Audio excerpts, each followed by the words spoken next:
पंखट पे आके सैया मरोड़े भैया and everybody blames it on।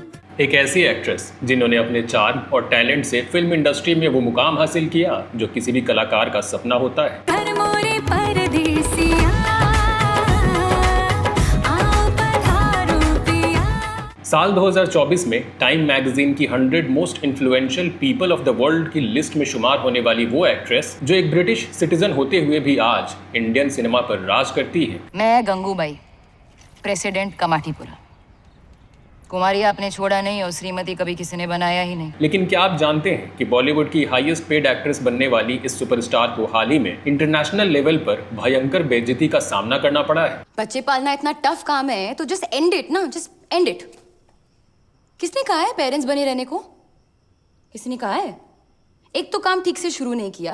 क्या आपको पता है कि फ्रांस के मशहूर कांस फिल्म फेस्टिवल में ऐश्वर्या राय बच्चन जैसी लेजेंड को रिप्लेस करने की नाकाम कोशिश में इस एक्ट्रेस को ऐसा ग्लोबल बैकलैश झेलना पड़ा कि विदेशी मीडिया ने इन्हें भाव तक नहीं दिया। तूने गुस्से में फोन मेरा काटा तो आशिक सरेंडर हुआ। और क्या आप यकीन करेंगे कि एक्टिंग की दुनिया में अपना लोहा मनवाने वाली इस एक्ट्रेस ने जब स्क्रीन अवार्ड्स में स्टैंड अप कॉमेडी करने की कोशिश की तो इनके चुराए हुए जोक्स पर हजारों की भीड़ वाले ऑडिटोरियम में शमशान जैसा सन्नाटा छा गया। पर्दे में रहने दो, पर्दा ना उठाओ। But I want to ask, हम क्यों ना उठाए पर्दा?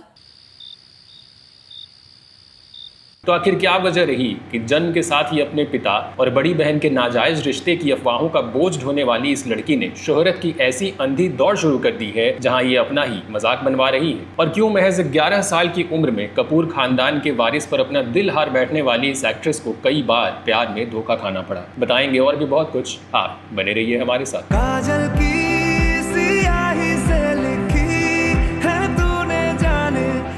दोस्तों, आज के वीडियो में हम बात कर रहे हैं बॉलीवुड की सबसे टैलेंटेड लेकिन हाल के दिनों में सबसे ज्यादा विवादों में घिरी एक्ट्रेस आलिया भट्ट की, जिनके पास दुनिया की सारी सुख सुविधाएं होने के बावजूद इनकी जर्नी कभी आसान नहीं रही। मैं चाहती हूँ कि जो प्यार और सम्मान आप दूसरों को देती है ना, वो अपने आप को भी दें।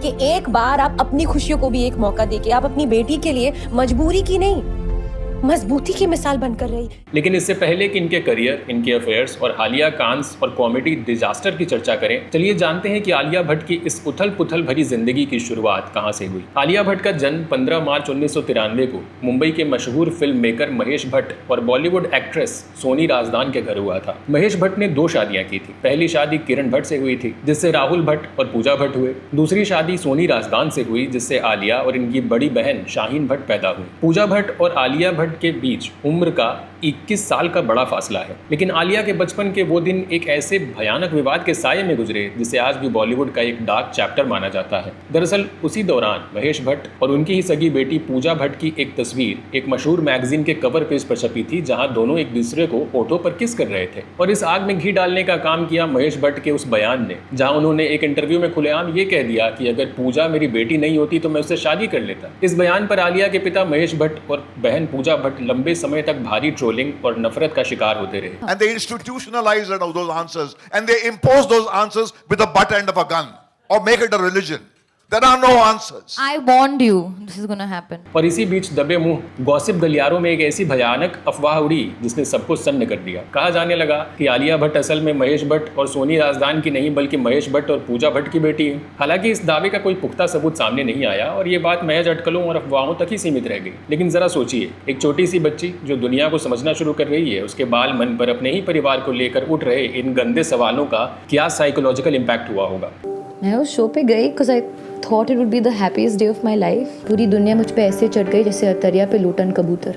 और तो और मेरे अपने भी पराये हो गए। शायद इन्हीं विवादों और परछाइयों से खुद को दूर ले जाने की चाहत ने आलिया के अंदर एक ऐसी आग पैदा की जिसने इन्हें अपनी एक अलग और बड़ी पहचान बनाने के लिए प्रेरित किया। आलिया की स्कूलिंग मुंबई के जमुनाबाई नरसी स्कूल से हुई। स्कूल के दौरान आलिया का फोकस हमेशा पढ़ाई से ज़्यादा एक्टिंग और ड्रामा पर रहा। पढ़ाई में इनका कोई खास रुझान नहीं था और 10वीं पास करने के बाद इन्होंने फिल्मों में अपना करियर बनाने के लिए पढ़ाई हमेशा के लिए छोड़ दी। मिठे पान दे गलोरे लट्ठा सूट दा लहरी हट्टे मारते फिलोरे जुगनी मेल मेल। आलिया ने अपने करियर की शुरुआत एक चाइल्ड आर्टिस्ट के रूप में साल 1999 की फिल्म संघर्ष से की थी, जिसमें इन्होंने प्रीति जिंटा की बचपन का रोल निभाया था। लेकिन बतौर लीड एक्ट्रेस इन्होंने साल 2012 में करण जौहर की film student of the year से अपना डेब्यू किया। पंखट पे आके सैया मरोड़े भैया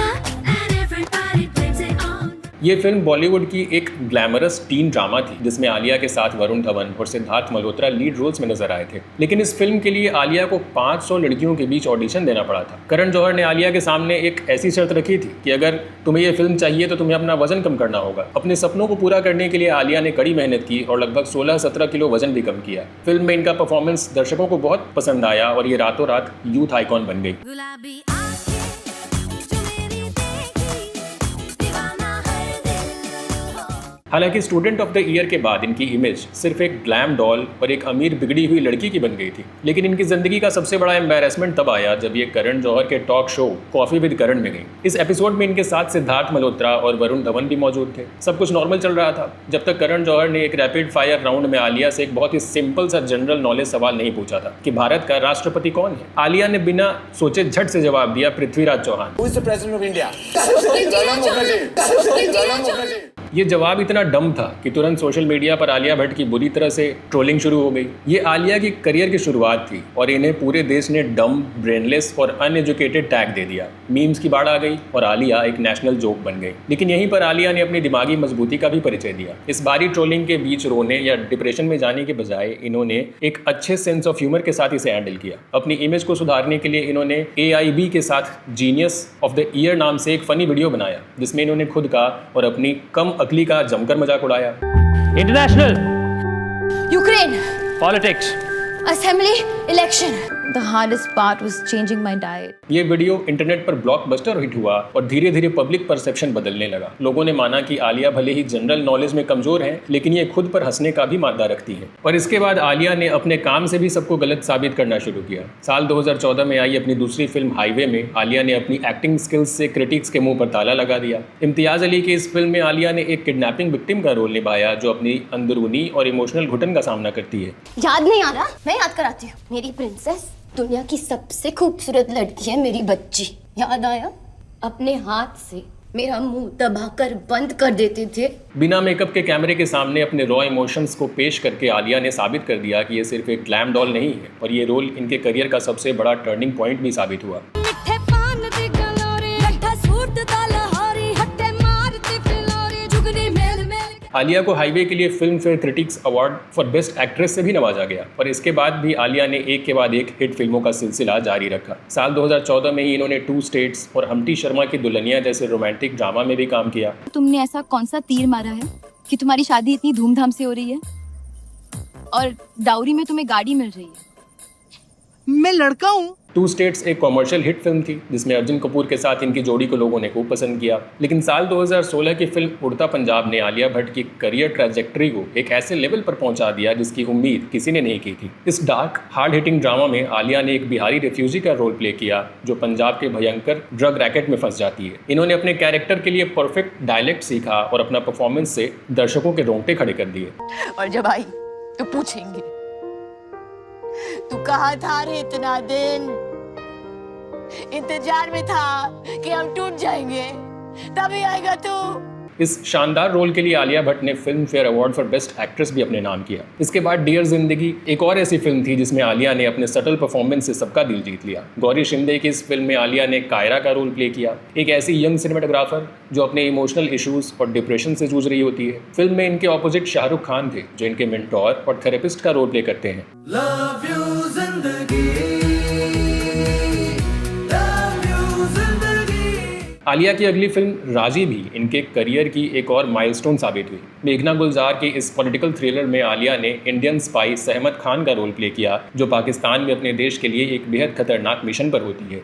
मेरे अब्बू और उनके अब्बू जो आज़ादी के जंग में लड़े थे, पूछा था मैंने उनसे क्यों लाठी खाते हैं, महीनों जेल काट के आते हैं। इस फिल्म में आलिया का परफॉर्मेंस फ्लॉलेस था। राजी एक क्रिटिकली और कॉमर्शियली सक्सेसफुल फिल्म रही और आलिया को इसके लिए अपना दूसरा film fair award for best actress मिला।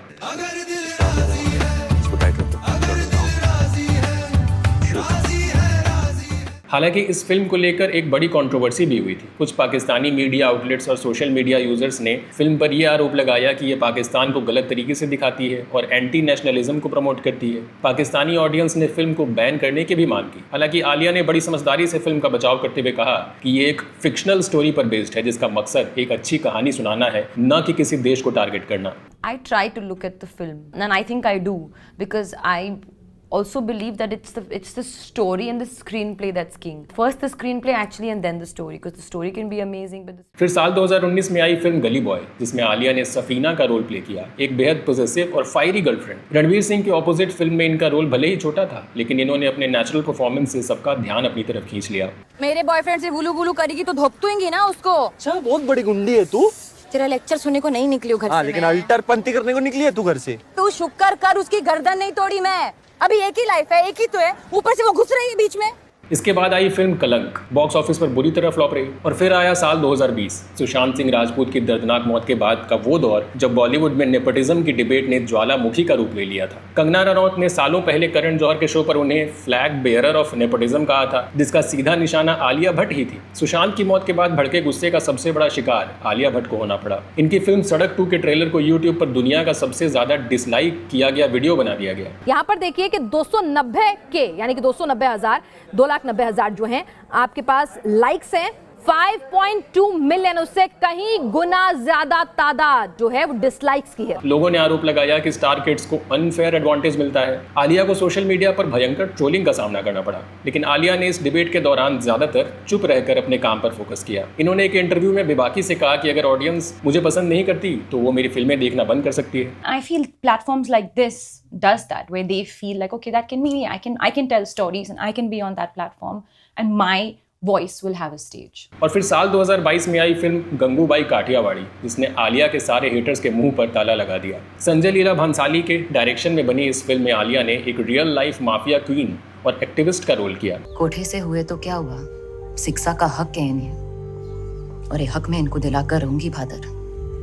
जरा सोचिए तो, अगर इनमें से कोई डॉक्टर, इंजीनियर या बैरिस्टर भी बन जाए। आलिया का पावरफुल परफॉर्मेंस सबके लिए एक रिमाइंडर था कि ये किसी भी कॉम्प्लेक्स रोल को परफेक्शन के साथ निभाने में सक्षम है। फिल्म ब्लॉकबस्टर रही, हालांकि इस पर भी गंगूबाई के परिवार ने मानहानि का केस कर दिया, लेकिन आलिया अडिग रही। उसी साल ब्रह्मास्त्र रिलीज हुई, जिसमें आलिया पहली बार रणबीर कपूर के ऑपोजिट नजर आई। काजल की सियाही से लिखी है तूने जाने। फिर आलिया ने अपनी ही प्रोडक्शन वेंचर डार्लिंग्स को रिलीज किया। नेटफ्लिक्स पर आई इस डार्क कॉमेडी ने रिकॉर्ड ब्रेकिंग व्यूअरशिप हासिल की। बिल्डर ने कहा अगर अक्खे सोसाइटी मेंबर नहीं माने तो बिल्डिंग का रीडेवलपमेंट नहीं होएगा। मैंने कहा कैसे नहीं होएगा, हमजा तो मान गए। साल 2023 में आलिया ने फिल्म हार्ट ऑफ स्टोन के साथ हॉलीवुड में भी डेब्यू किया, जिसमें ये एक्ट्रेस गल गडोट के साथ नजर आई। आलिया ने इस फिल्म में एक हैकर का रोल निभाया, और दिलचस्प बात यह है कि इन्होंने अपने करियर के पहले एक्शन सीक्वेंस अपनी प्रेगनेंसी के दौरान शूट किए। सीक्रेट एजेंट स्टाइल में हमें यहाँ से बाहर निकालूंगी और मैं तुम्हारे 3 कदम पीछे चलूंगी इस गन के साथ। हार्ट कहाँ है? पर वो मेरे बायोमेट्रिक से कनेक्टेड है तो मेरे बिना बेकार है। इसी साल रणवीर सिंह के ऑपोजिट आई फिल्म रॉकी और रानी की प्रेम कहानी भी सुपरहिट रही। What झुमका?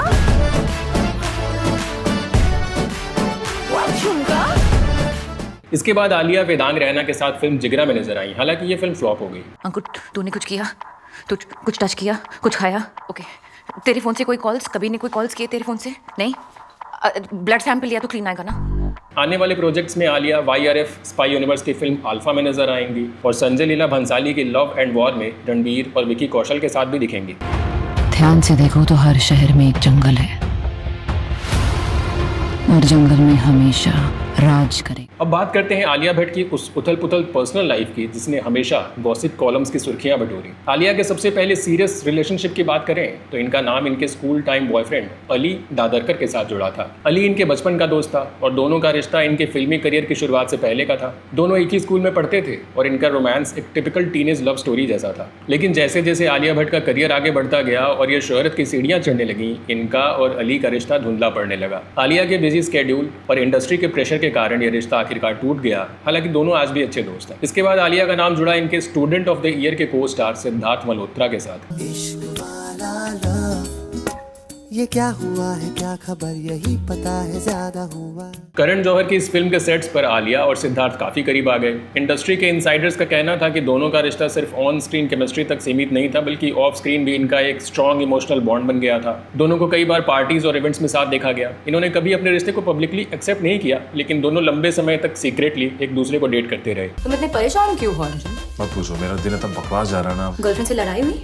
लेकिन धीरे धीरे इनके बीच प्रोफेशनल कमिटमेंट्स और करियर प्रायोरिटीज के कारण दूरियां आने लगी और इस ब्रेकअप की खबर पर तब पक्की मुहर लग गई जब सिद्धार्थ का नाम फिल्म ए जेंटलमैन के सेट्स पर इनकी को स्टार जैकलीन फर्नांडिस के साथ जुड़ने लगा। सिद्धार्थ से ब्रेकअप के बाद आलिया का नाम हाइक मैसेंजर के फाउंडर केविन मित्तल के साथ भी जोड़ा गया, जो अरबपति सुनील मित्तल के बेटे हैं। दोनों की मुलाकात वर्ल्ड इकोनॉमिक फोरम में हुई थी, लेकिन ये रिश्ता भी बहुत जल्दी खत्म हो गया। इसके बाद आलिया का नाम जुड़ा इनके सबसे क्लोज को स्टार वरुण धवन के साथ। हम्टी शर्मा के दुल्हनिया और बद्रीनाथ के दुल्हनिया में इनकी ऑन स्क्रीन केमिस्ट्री को फैंस ने बहुत पसंद किया। रामा रामा गजब हो गया, तरसे नजरिया लड़ गई, आई जवानी जुल्म हुई गवा, किस आफत में पड़। दोनों को पब्लिक इवेंट्स और प्रमोशन के दौरान काफी क्लोज भी देखा गया। कुछ मीडिया रिपोर्ट्स और गॉसिप्स की माने तो एक वक्त पर इन दोनों के बीच late night vanity van hangouts और होटल में एक ही फ्लोर पर रूम शिफ्ट करवाने की खबरें भी सामने आई। हालांकि वरुण धवन का रिलेशनशिप अपनी बचपन की दोस्त नताशा दलाल के साथ था। इस वजह से आलिया ने हमेशा यही कहा कि वरुण और ये सिर्फ अच्छे दोस्त हैं। और अंततः आलिया की लाइफ में बॉलीवुड के हैंडसम डूड रणबीर कपूर की एंट्री हुई। केसरिया तेरा इश्क है पिया, रंग जाऊं जो। दोनों के बीच प्यार का सिलसिला साल 2017 में शुरू हुआ जब इन्होंने ब्रह्मास्त्र के सेट पर एक साथ काम करना शुरू किया। हालांकि आलिया ने खुद एक इंटरव्यू में यह भी माना था कि जब ये महज 11 साल की थी तभी से इनका क्रश रणबीर कपूर पर था। रणबीर का नाम इनसे पहले दीपिका पादुकोण और कटरीना कैफ जैसी टॉप एक्ट्रेसेस के साथ भी जुड़ चुका था। कटरीना और आलिया पहले बेस्ट फ्रेंड हुआ करती थी, लेकिन रणबीर के साथ आलिया के रिश्ते में आने के बाद दोनों के बीच में दूरियां आ गई। साल 2018 में सोनम कपूर के वेडिंग रिसेप्शन में जब रणबीर और आलिया एक साथ पहुंचे तो इनका रिश्ता ऑफिशियली कंफर्म हो गया। 14 अप्रैल 2022 को दोनों ने अपने घर की बालकनी में एक बेहद प्राइवेट सेरेमनी में शादी कर ली। शादी के कुछ ही महीने बाद आलिया ने अपनी प्रेगनेंसी अनाउंस कर दी और नवंबर 2022 में इन्होंने अपनी बेटी राहा कपूर को जन्म दिया।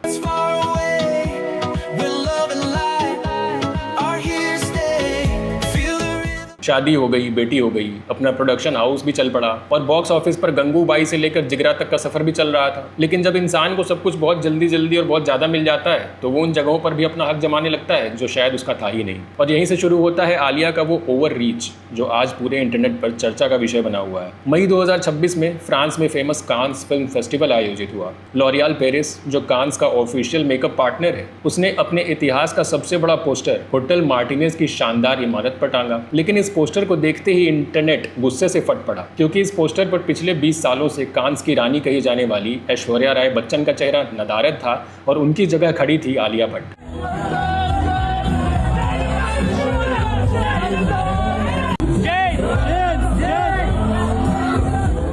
लोगों ने सवाल पूछा कि क्या पैसे और पीआर के दम पर कोई भी 2 दशकों की बनी हुई लेगेसी को रिप्लेस कर सकता है और क्या ग्लोबल ऑरा खरीदा जा सकता है। ऐश्वर्या के फैंस और ग्लोबल मीडिया का गुस्सा ज्वालामुखी की तरफ फूट पड़ा। लोगों ने लॉरियल को टैग करके पूछा कि कहाँ है हमारी ओरिजिनल क्वीन। इसके बाद जब आलिया भट्ट कांस के रेड कारपेट पर चली तो इंटरनेशनल पेपराजी के बीच वो ग्रेविटी कहीं नजर नहीं आई जो ऐश्वर्या राय के आने पर दिखती थी। कुछ वीडियोज में साफ दिख रहा था कि विदेशी फोटोग्राफर्स आलिया को इग्नोर कर रहे हैं। आप किसी भी इंटरनेशनल ब्रांड को एंडोर्स कर सकते हैं, आप अपना चेहरा फ्रांस की सबसे बड़ी इमारत पर छपवा सकते हैं, लेकिन शायद आप वो सम्मान नहीं खरीद सकते जो दशकों की मेहनत और ग्रेस से आता है। आलिया की पीआर टीम इन्हें रातों रात एक ग्लोबल आइकॉन बनाना चाहती थी, लेकिन इस जल्दबाजी में वो इन्हें एक इनसिक्योर स्टार की तरह पेश कर बैठी। और इसके कुछ दिन पहले ही स्क्रीन अवार्ड्स 2026 के मंच से भी आलिया भट्ट का एक ऐसा वीडियो सामने आया था जिसने पूरी इंडस्ट्री को हैरान कर दिया। स्टैंड अप कॉमेडी करने की एक अजीबोगरीब जिद में स्टेज पर उतरी आलिया भट्ट ने ऐसे कॉपी पेस्ट किए हुए जोक्स मारे कि हजारों की भीड़ वाले ऑडिटोरियम में सन्नाटा छा गया। 2019 में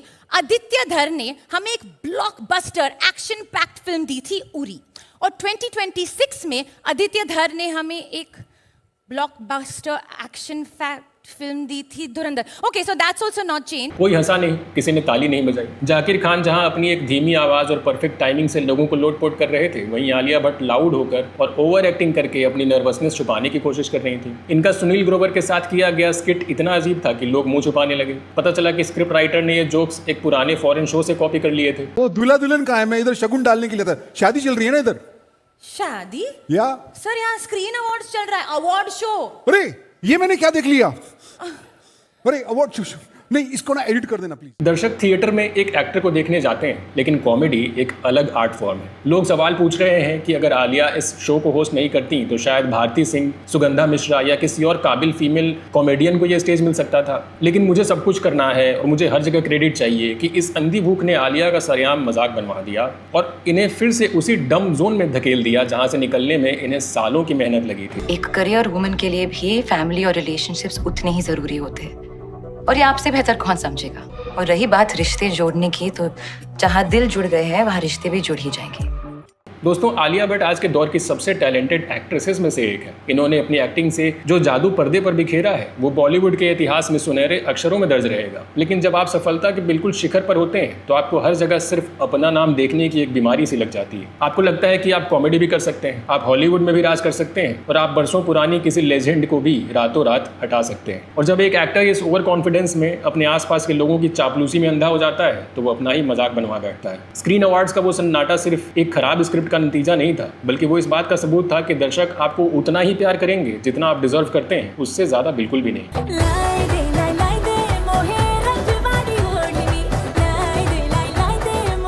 तो दोस्तों, क्या आपको भी लगता है कि स्टैंड अप कॉमेडी करके और कांस में ऐश्वर्या को रिप्लेस करने की कोशिश करके आलिया ने अपने ही पैरों पर कुल्हाड़ी मार ली है? और क्या सच में इस डम्बनेस के जाल से ये कभी बाहर निकल पाएंगी? अपनी बेबाक राय नीचे कमेंट्स में जरूर लिखिएगा। और अगर स्टारडम की सफोकेशन और एक सुपरस्टार की एम्बिशन का पर्दाफाश करती है दास्तान आपको पसंद आई हो तो इस वीडियो को लाइक करें और अपने दोस्तों के साथ शेयर करें। ऐसे ही बॉलीवुड के सबसे रियल, सबसे अनफिल्टर्ड और सबसे बेबाक सच को गहराई से जानने के लिए सब्सक्राइब करें आपका फेवरेट चैनल बेबाक बॉलीवुड। मिलते हैं अगले वीडियो में एक और बेबाक दास्तान के साथ। तब तक के लिए नमस्कार।